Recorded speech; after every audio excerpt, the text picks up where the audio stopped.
Now, Roma Wines, R-O-M-A, made in California for enjoyment throughout the world. Roma Wines present Suspense. Tonight, Roma Wines bring you Miss Nancy Kelly and Miss Kathy Lewis in Dark Journey, a suspense play produced, edited, and directed for Roma Wines by William Spear. Suspense, radio's outstanding theater of thrills, is presented for your enjoyment by Roma Wines. That's R-O-M-A, Roma Wines. Those excellent California wines that can add so much pleasantness to the way you live, to your happiness in entertaining guests, to your enjoyment of everyday meals. Yes, right now a glassful would be very pleasant, as Roma Wines bring you Nancy Kelly and Kathy Lewis in the premiere of Lucille Fletcher's radio play for two actresses, Dark Journey. Tonight's study in Suspense.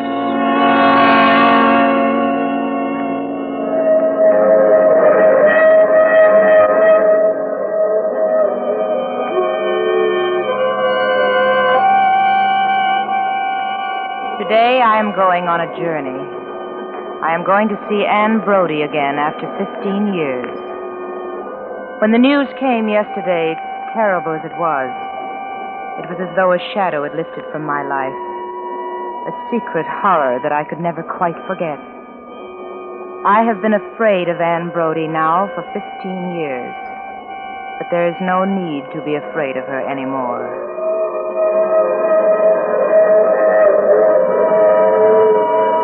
Anne's secret has been locked in my heart together with all shameful, horrible things. Yet I've never gone on a journey like this one, but what it comes back. There have been times when I couldn't bear the whistle of a train flung out long and mournful over the lonely countryside.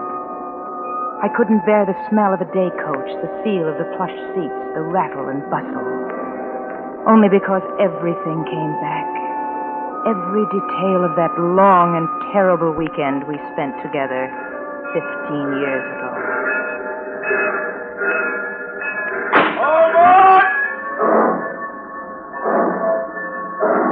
Oh, Alice, we're off. Thank goodness. I don't think anybody saw us, do you? No, Only old Mr. Hodges, the station master, and he's no gossip. I wouldn't want anybody to know. Not that I care, but you know how the tongues wag in this town. Well, it's much better to be perfectly sure of your plans before you pass the word around.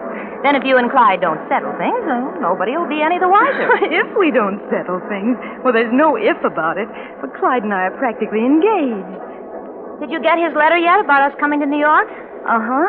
Well, for goodness sake, why didn't you tell me? What'd he say? Oh, nothing much. He's no letter writer, just that he was glad and that he's been busy, and he's going to call us at the hotel. Oh? He can't meet us at the train? No. It seems it's his mother's birthday, and he'd promised to take her to lunch in town. We'll be getting in just around that time. He's terribly devoted to her, you know, has been ever since his father died. Oh, I see. You're very much in love with him, aren't you, Anne? Terribly. Yet you really see him so little. How long has it been now? 3 months? 3 months and 6 days. But it doesn't really matter. No. I know Clyde loves me and I love him. There's a bond between us, and nothing will ever break it. Well, as long as you feel that way, it's a wonderful way to feel. But I don't think you ought to let it drag on like this much longer, Anne. I really don't. Oh, don't worry. We'll settle it this time once and for all. You'll see. When we get on this train again, I'll be wearing his engagement ring on my finger.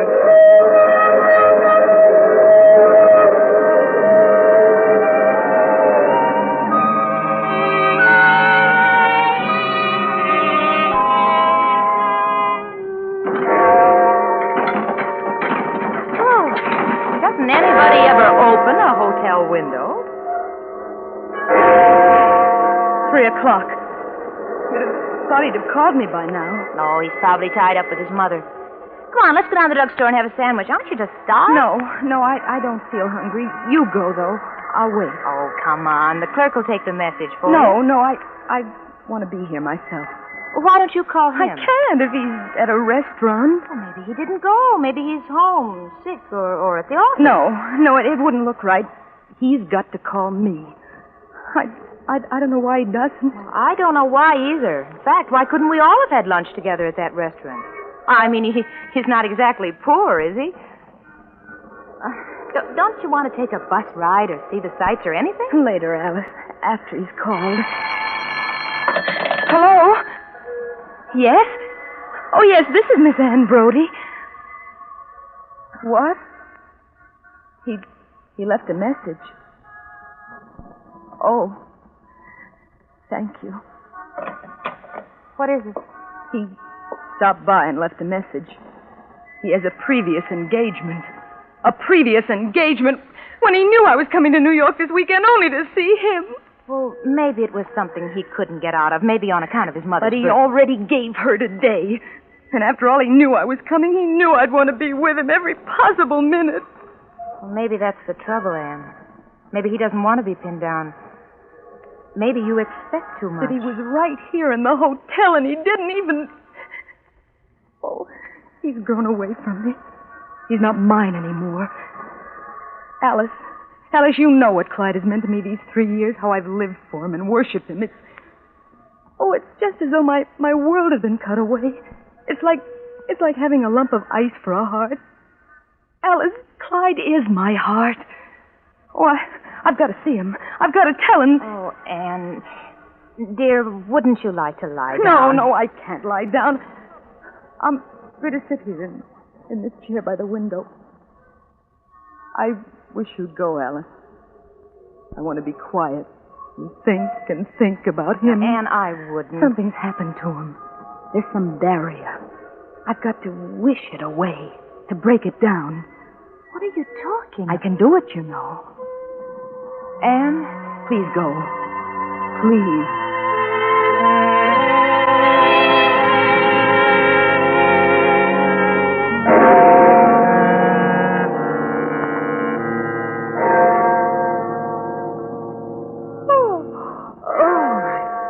Don't tell me it's 9 o'clock. I didn't mean to sleep so late. We better get up and get breakfast. Alice, what am I going to do? What am I going to do? He hasn't called me. I haven't slept.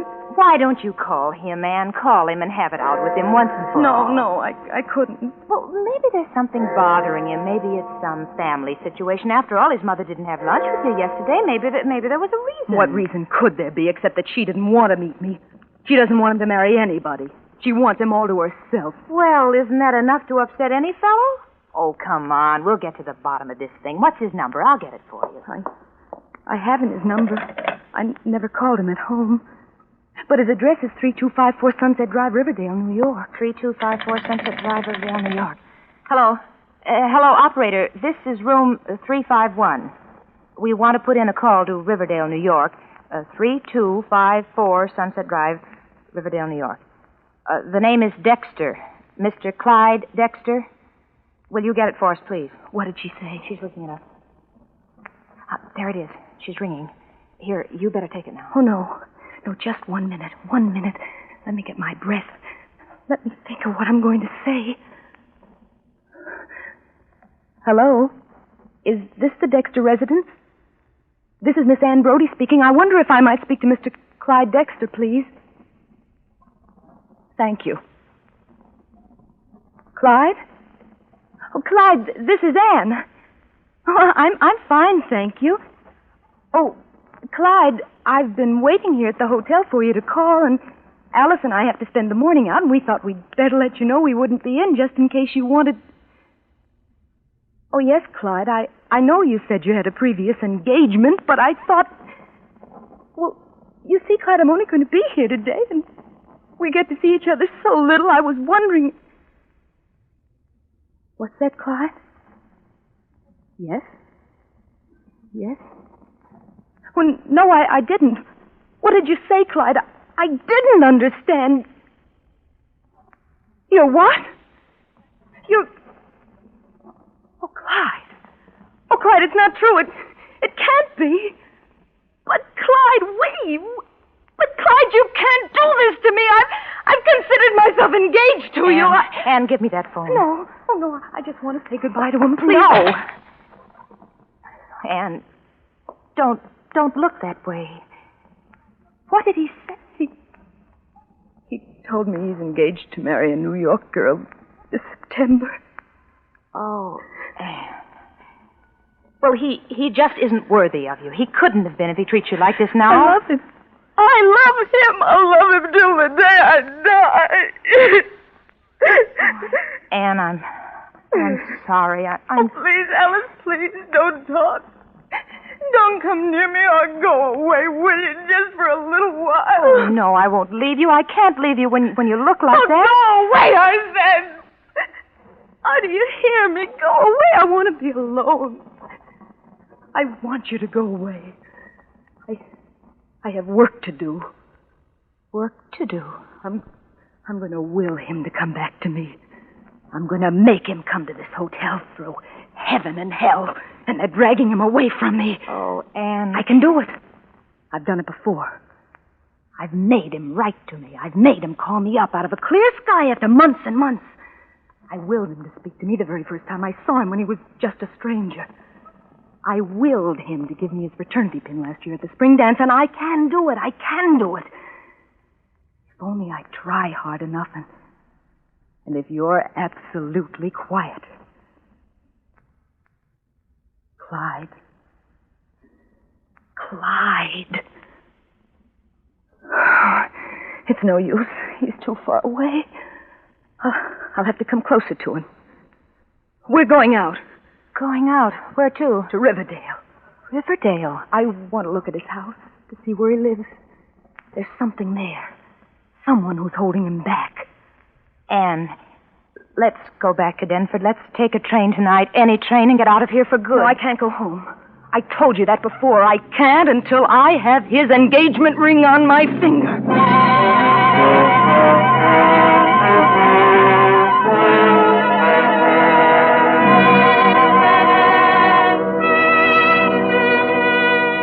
For Suspense, Roma Wines are bringing you Nancy Kelly and Kathy Lewis in Dark Journey by Lucille Fletcher. Roma Wines' presentation tonight in radio's outstanding theater of thrills, Suspense.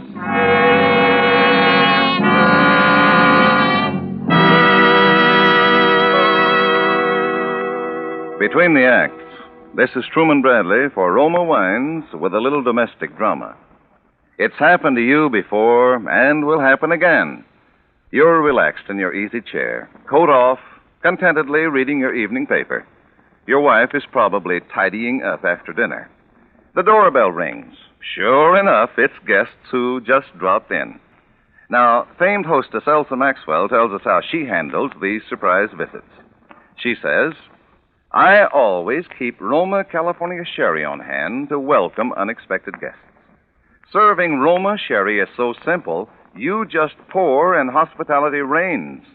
And because Roma is America's favorite wine, you know your guests will enjoy it. Yes, there's no easier way to gain a reputation for gracious hospitality than by keeping Roma sherry ready for guests. And Roma, America's taste favorite, the wine more Americans prefer, costs no more than ordinary wines.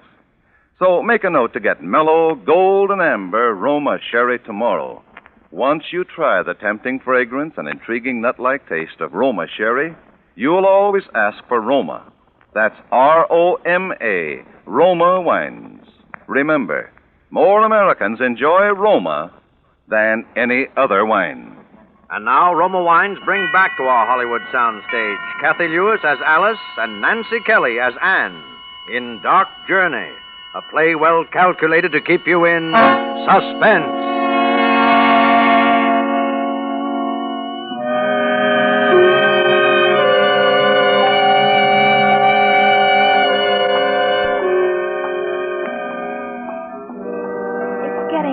I don't think we ought to be wandering around here like this. There might be strange men. Here's the street, Sunset Drive, and there's the house. I've seen pictures of it. I'd know it anywhere. Anywhere. Oh, Anne, please. This is doing you no good. Oh, hush. I've dreamed about that house, dreamed of myself and him living in it together. I've dreamed of our children playing on that lawn and the sound of music inside and our car standing outside. But it wouldn't mean a thing to you, Anne, if Clyde didn't love you. I've dreamed of the years we'd spend together. Well, I even named the children Clyde Jr. and Peter and Charlotte. That's his mother's name. I never liked it, but I was going to call one child that just to please him. And now, what have I got? Nothing. Nothing. It's gone. Come on with me, Anne. Oh, there's a light going on upstairs. Do you suppose it's his room? I wonder if he's home. Clyde. Think of me. Come back to me. Oh, love me, Clyde. Love me. Love me. Don't, Anne, don't. Somebody might hear you. There's a shadow at the window. Oh, it's Clyde. Oh, no. No, it's someone else. It's a woman. A gray-haired woman. Oh, it's his mother, Alice. Clyde's mother. I don't think he's home, Anne. Let's go back to the hotel. No, I want to see her. I've heard so much about her. She always turned her nose up at me. He never admitted it, but I knew. He was the only son, and she thought there wasn't anybody good enough, and he was always under her influence, just believed everything she said. I could tell the way he talked. It was always Mother says this and Mother says that. I bet it was she who turned him against me, who picked out that New York girl. Oh, Anne, please, come on. You're just tearing your heart out. She's up in his room now. She's straightening his things. She's happy up there. She doesn't care that she's made me miserable. Oh, I can feel it now, Alice. I can feel the barrier in my heart. Shh, something's coming. Let's go. We're doing no harm. We can stare, can't we, if we wish? Come on. Come on, we'll walk past the house. We'll defy her. We'll go up and ring the bell, and then when she comes down to answer it, we'll ask, is Mrs. Clyde Dexter at home? And then when she asks us who we mean, we'll laugh at her face. Oh, Anne, you're just beside yes, yourself. I am beside myself because I feel it, Alice. He's lost to me as long as she's up there. Oh, I can stand here, out here under the trees, trying to reach him with every bit of soul I possess, but as long as she's there, as long as she's alive, he'll never be mine again.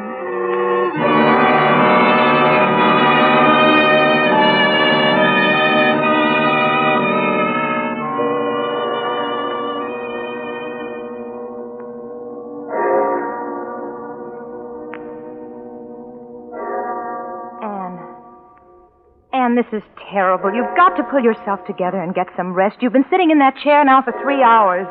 Please, don't talk. Just let me alone. You're working on that willpower thing still, aren't you, Anne? And it makes me awfully nervous. Be quiet. It's coming. Something's coming. Something's going to happen. I feel it all around me. I'm going to get a doctor if you don't stop. I feel it. I feel something. You're just as white as a sheet. You're shaking all over. I absolutely refuse to let this go on. Do you hear? Now, you get into bed. No. Let me take off your shoes. No, leave me alone. It's as though there were a big lump being moved off my heart. As though the ice inside me were going. As though I could cry at last. Oh, it's happened. Oh, thank you, God. Thank you. All right. I'll lie down now. I'll go to sleep. If you could sleep, you'd feel better. If you just relax. I've done it, Alice. You'll see. He'll be here in the morning. You lie down now. There he is. Didn't I tell you? There's Clyde now. Hello? Yes. Yes, this is room 351. Yes, this is Anne Brodie speaking. Yes. It's Riverdale calling. Riverdale. Clyde? She didn't say. Oh. Hello? Yes. Yes, I'm Anne Brodie. Why, yes, I'm a friend of Mr. Clyde Dexter. Who did you say this is, please? The police. The police? Oh, something hasn't happened to Mr. Dexter, has it? Oh. What? Yes. Yes, my friend and I were out to the house late this afternoon, around 6 o'clock. Well, yes, I did wear a white hat and a green dress, and she... Oh, but we took the subway, the White Plains Express, on the Interborough line from our hotel. We came back around 7. We just walked past the house 2 or 3 times, but... Well, what's the matter? Why are you asking me these questions? No, I haven't seen them. What? Give me the phone, Anne. Let me speak to them. You're in no condition Keep to... away. You know what they're saying, do you? That Clyde's mother has been murdered. What? Oh, no. No, I haven't. Yes? No. No, we didn't. We just came right home. We didn't even ring the bell. Is Mr. Destiger there with you? I see. Well, I'd like to speak to him, please, when he gets through. Will you ask him to call me? Yes. We'll stay here in the room. Oh, Anne. It was a hammer. At 8 o'clock tonight. She was struck from behind by an unknown assailant. Oh, how awful. Well, why did the police call us?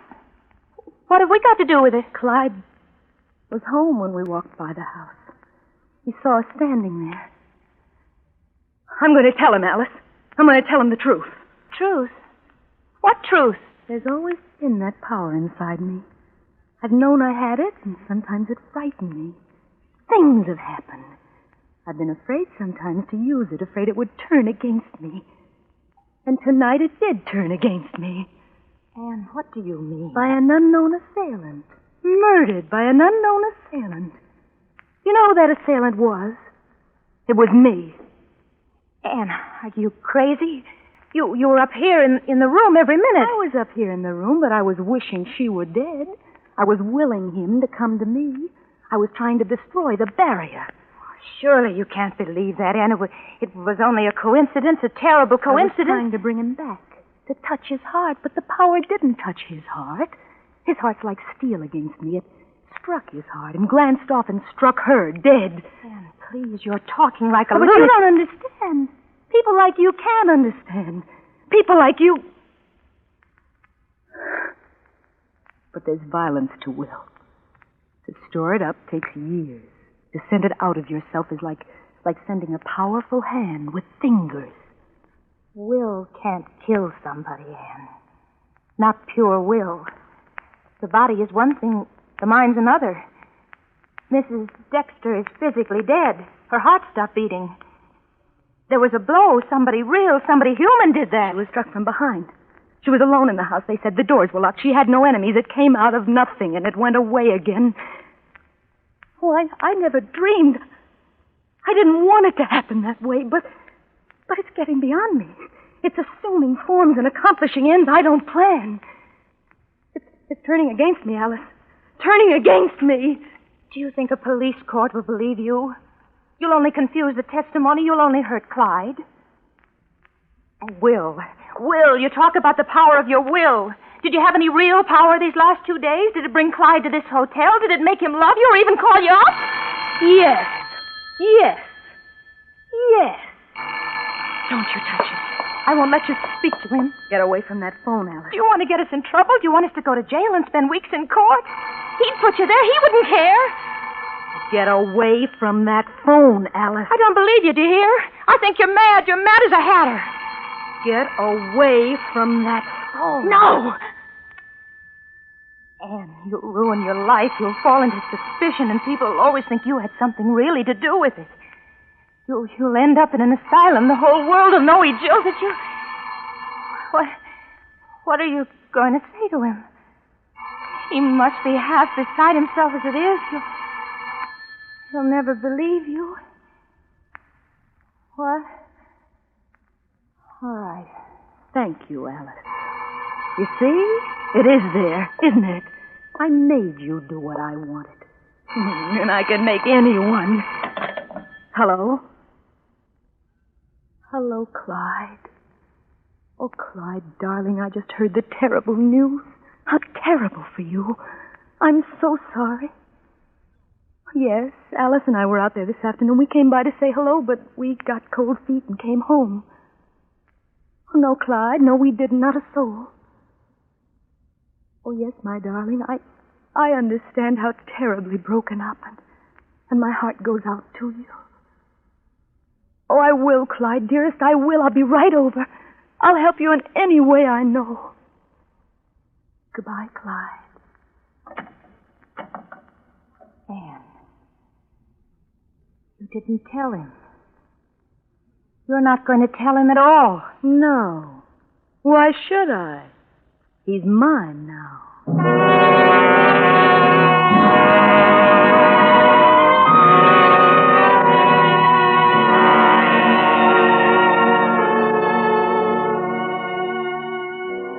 And so Anne Brodie walked out of my life. Walked from me wrapped in her new and terrible strangeness. Somehow I didn't want to play any part in her life again. I didn't go to her wedding when she and Clyde were married 1 year later. To me, there would have been something evil in hearing her voice repeat the sacred words. I am. Take thee, Clyde. There has been for me a nameless horror in the slow, steady way Anne Brodie fulfilled her plans. The house in Riverdale, the car, the 3 children, Peter, Clyde Jr., and Charlotte. Her happiness, her triumphant motherhood have somehow been hideous to me. I've never heard a train whistle crying through the dawn but what I've thought of her and shuddered. I have been afraid of Anne Brodie now for 15 years.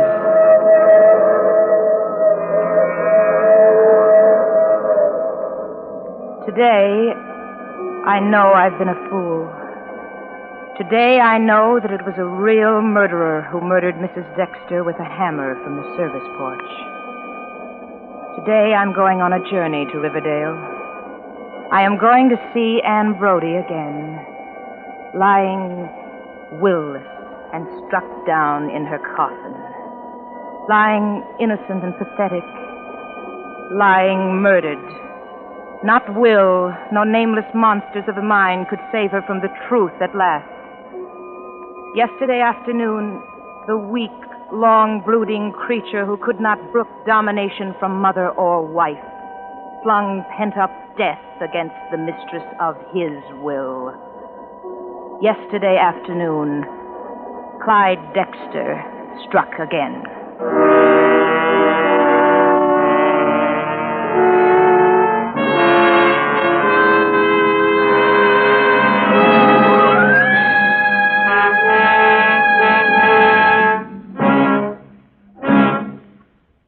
Suspense. Presented by Roma Wines, R-O-M-A, made in California for enjoyment throughout the world. This is Truman Bradley for Roma Wines with a tip on how to win praise and increase dining pleasure. Today, millions of clever homemakers are enjoying dinner table compliments by giving everyday dishes tempting new meal appeal. Here's the secret. A glass of red Roma California Burgundy at each place. Try it yourself. Serve robust Roma Burgundy with tomorrow night's piping hot, savory pot roast, tender, juicy steak, or baked fish. Roma Burgundy brings out tasty new flavorfulness from every morsel, wins grateful compliments for your cooking. And notice how the warm, glowing redness of Roma Burgundy adds richness and beauty to your table. Yet, the gracious custom of serving Roma, America's favorite wine, is as inexpensive as it is delightful. Enjoy exciting new dining pleasure tomorrow with delicious Roma Burgundy. Insist on Roma, R-O-M-A, Roma Wines, made in California for enjoyment throughout the world. This is Nancy Kelly. I'm sure you want to hear next Thursday's Suspense when Joseph Cotton will star as a famous New York criminal lawyer in one of the best-known suspense stories of our time, Den Hecht's Crime Without Passion. Thank you. Nancy Kelly will soon be seen in the Paramount picture Follow That Woman. Next Thursday, same time, Roma Wines will bring you Joseph Cotton as star of Suspense, radio's outstanding theater of thrills. Produced by William Spear for the Roma Wine Company of Fresno, California.